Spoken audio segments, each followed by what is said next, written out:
Hi, Job Guarantee callers. Today is May 13th, 2024, and I'd like to tell you a story about a fellow I know named Frank. It's not his real name, but we'll use it for today. As a background, I used to be volunteer for a group that took men who experienced homelessness or substance abuse on spiritual retreats. We ran 4 retreats a year. We had them out at a retreat house in Maryland, a very nice spot, 2 nights. And then after that, we also ran, or in connection with that, we also ran weekly prayer meetings down at the homeless shelter. I first met him at one of our retreats. He was a very genuine fellow.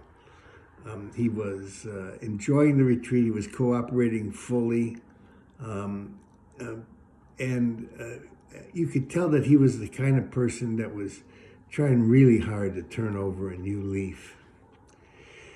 I met Frank 2 times more after that. A couple of years after the retreat, I met him on the street one evening as I was going into the homeless shelter to give a retreat. And I asked him how he was. He looked great. He was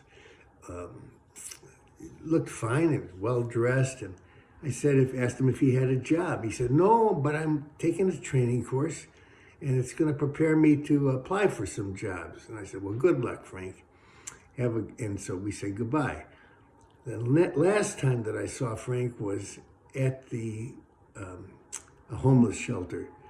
It was right before COVID, and I haven't been back to the shelter since. But I saw Frank there that night, and he looked terrible. His hair was gray, he was unshaven, his clothes were dirty, and he looked downcast and ashamed when he saw me, because he knew that I had known him from better days. And I asked him how he was doing, which was a kind of a stupid question because he wasn't doing very well. And he said, "Well, not too well, Tom." He says, "Pray for me." So I said, "Well, I sure will."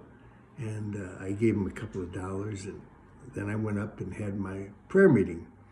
Well, I was thinking about Frank, and I don't know what's happened to him since, but it became very, very clear to me, if it wasn't before, that people who have experienced homelessness and substance abuse, they need more than a prayer program to straighten them out. They need more than job counseling. They need more than training. They need the guarantee of a job. They need an actual job, because you have to take care of the physical person, not just the spiritual person. And causing the person to have a change of heart is not enough to get him a job. You got to give him a job. Now, the federal government has the capability to do that because it can create all the money it needs to hire all the people who want jobs in our country. And that's what it ought to do. We ought to be providing these people with a solid foundation for self-support. And then all of these other programs can be of an assistance, but you need them both.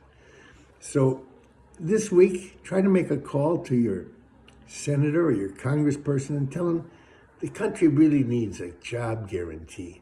And while you're at it, please tell them to push for peace in Gaza and a reopening of all the humanitarian aid that we need, or the people in Gaza need, to survive. It really has to change. Thanks for making the calls, and thanks for all you do to make this world a better place. Bye.